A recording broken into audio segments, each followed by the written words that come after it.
Instant manifestation कोई myth नहीं है, ये एक रियलिटी है। अच्छा, हर इंस्टेंट मैनिफेस्टेशन का एक छोटा सा फॉर्मूला होता है। क्या आपके साथ कभी ऐसा हुआ है कि आपके दिमाग में कोई थॉट आया हो और वो कुछ ही दिनों में सच हो गया हो, बिना किसी अटैचमेंट के, बिना किसी मैनिफेस्टेशन टेक्निक के? अगर हाँ, तो आप ये बात जान लीजिए कि इंस्टेंट मैनिफेस्टेशन कोई मिथ नहीं है, ये एक रियलिटी है। पर क्या आपको इसका तरीका पता है कि इंस्टेंट मैनिफेस्टेशन का मीनिंग क्या है? जब कोई भी कह रहा है इंस्टेंट मैनिफेस्टेशन का मतलब ये भी नहीं होता है कि मुझे मान चलो 5 किलो वजन कम करना है, मैं रात में सोच के सोई हूँ और सुबह जब उठी हूँ तो 5 किलो वजन कम हो गया। ये नहीं होता इंस्टेंट मैनिफेस्टेशन। इंस्टेंट मैनिफेस्टेशन के साथ साथ एक चीज होती है जिसको हम कहते हैं ब्रिज ऑफ इंसिडेंट्स। ये उसी मोमेंट में होने लग जाता है जिस मोमेंट आप कुछ डिसाइड करते हो। तो इंस्टेंट मैनिफेस्टेशन क्या होता है और ब्रिज ऑफ इंसिडेंट्स क्या होता है, इन दोनों ही बातों पर बात करेंगे। But first, welcome back to the channel. मैं आपकी अपनी डॉक्टर अर्चना, एक लाइफ कोच हूँ, एडवांस लेवल हिप्नोथेरेपिस्ट हूँ, एनएलपी एक्सपर्ट हूँ।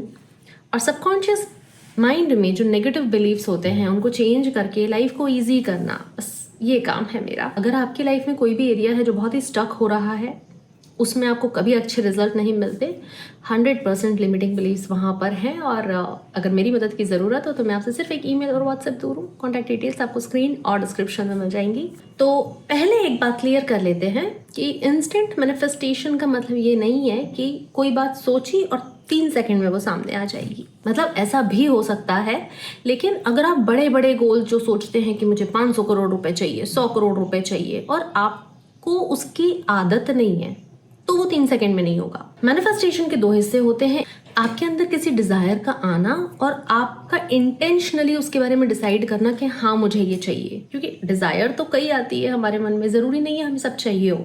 और दूसरा जो सिनेरियो साथ साथ चलता है पैरेलल बिल्कुल, वो होता है ब्रिज ऑफ इंसिडेंट्स। मतलब वो सारी घटनाएं, वो सारे इवेंट्स जो आपको आपकी डिजायर तक लेके जाते हैं।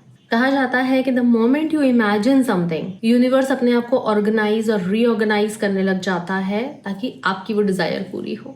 अलग अलग मेंटर्स इस ब्रिज ऑफ इंसिडेंट को अलग अलग नाम देते हैं। जैसे नेविल गॉडर्ड का कहना था ब्रिज ऑफ इंसिडेंट्स, अब्राहम हिक कहते हैं ऑर्केस्ट्राइजेशन, फ्लोरेंस शेन का कहना था अनएक्सपेक्टेड चैनल्स, जो डिस्पेंजा कहते हैं सिंक्रोनिसिटीज, दीपक चोपड़ा भी कहते हैं सिंक्रोनिसिटीज, और वैदिम का कहना है एक्सटर्नल इंटेंशंस।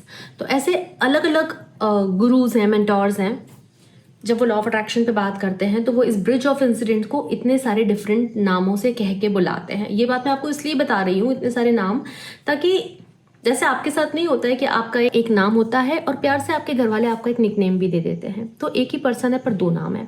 फिर अगर आपकी गर्लफ्रेंड या बॉयफ्रेंड भी है तो वो आपको प्यार से एक तीसरा नाम दे देगी।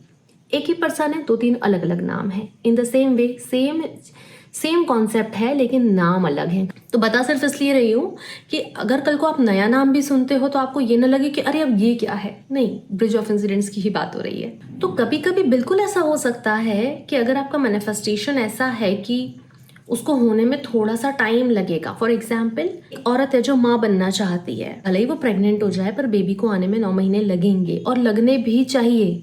तो जैसे ही आप एक इंटेंट सेट करते हैं, उसी टाइम पे बैकग्राउंड में ये यूनिवर्स एक अनसीन पाथ तैयार कर रहा होता है। मतलब एग्जाम्पल के तौर पे अगर आपने इतना भी सोचा ना कि मुझे एक अच्छी अपॉर्चुनिटी चाहिए, तो बैकग्राउंड में जो इनविजिबल फोर्सेस हैं वो उसके लिए काम करना स्टार्ट कर देंगी। ब्रिज ऑफ इंसिडेंट्स होने स्टार्ट हो जाएंगे कि आपको या तो किसी दोस्त का कॉल आ जाएगा, अचानक से आपको कहीं पर एक अपॉर्चुनिटी दिख जाएगी, कोई मैसेज आ जाएगा, कोई मेल आ जाएगा, और इस चीज़ को होना पड़ेगा ताकि आप अपॉर्चुनिटी तक पहुँचें।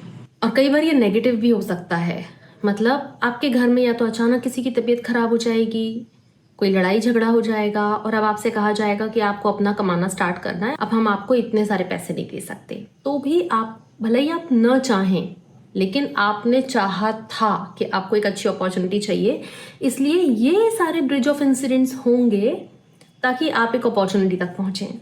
अब मैं आपसे क्वेश्चन पूछूंगी कि क्या आपके साथ कभी ऐसा हुआ है कि आपने कुछ चाहा, कुछ मांगा और भूल भाल गए, अपने काम में लग गए, और 24 आवर्स 48 आवर्स में वो यूं हो गया और आपको लगा ओह ये तो हो गया, तो हर इंस्टेंट मैनिफेस्टेशन का एक छोटा सा फॉर्मूला होता है। नंबर 1 क्लैरिटी, क्या चाहिए। नंबर 2 एक इंटेंशन कि हाँ ये चाहिए। नंबर 3 लेट गो कर देना, उसके बारे में भूल भाल जाना और अपने काम में लग जाना। और बस ये 3 चीजें हुई और इधर ब्रिज बनना स्टार्ट हो गया, मतलब यूनिवर्स काम पे लग चुका है। अब आप ये सोचेंगे कि ये कैसे पता चलेगा कि मैं सही रास्ते पे हूँ।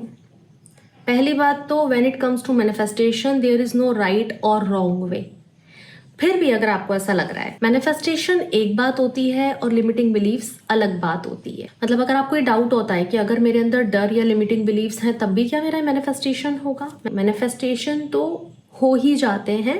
लिमिटिंग बिलीफ ना लाइफ को ऐसा बहुत ऐसा श्रिंक सा, टाइट सा, हार्ड ऐसा बना के रखते हैं कि आप चाहकर भी ओपन नहीं हो पा रहे हैं, आपकी एनर्जी नहीं एक्सपांड हो पा रही है, आप एक्शन नहीं ले रहे हैं। और अगर आप फोर्सफुली कोई चीज करते हैं तो वो थोड़ा थोड़ा वहां तक हो भी जाएगा लेकिन वो ईज फील नहीं होगी। तो ये जो काम होता है ये होता है लिमिटिंग बिलीव्स का काम। अच्छा, लिमिटिंग बिलीव्स के जाने के बाद ऐसा होता है कई बार तो मैनिफेस्टेशंस चाहिए भी नहीं होते, तो लाइफ वैसे ही बड़ी खुश और हैप्पी चल रही होती है कि और कुछ नया चाहिए ही नहीं होता। तो अगर आपको कोई भी डर या डाउट आता है कि कैसे पता चलेगा कि मैं सही रास्ते पर हूँ, तो नंबर 1 प्रेजेंट मोमेंट में आ जाओ। छोड़ दो इस बारे में सोचना, ये ओवर थिंकिंग है। सरेंडर कर दो कि यार अब होना होगा तो हो जाएगा, मैं इसके पीछे नहीं भाग रही। एक बहुत इंपॉर्टेंट बात कि जब इंस्पायर्ड एक्शंस लेने वाली बात आएगी कि आपको उस चीज के लिए एक्शन लेना है, बिल्कुल तैयार रहना। लोग जितने रूथलेसली एक्शंस लेते हैं, जितने क्विक एक्शंस लेते हैं, जितने ज्यादा एक्शन ओरिएंटेड होते हैं, लॉ ऑफ अट्रैक्शन उनके लिए उतना ही अच्छा काम करता है। तो मैनिफेस्टेशन इज नॉट अ जादू, बहुत ही कॉन्शियस प्रोसेस है।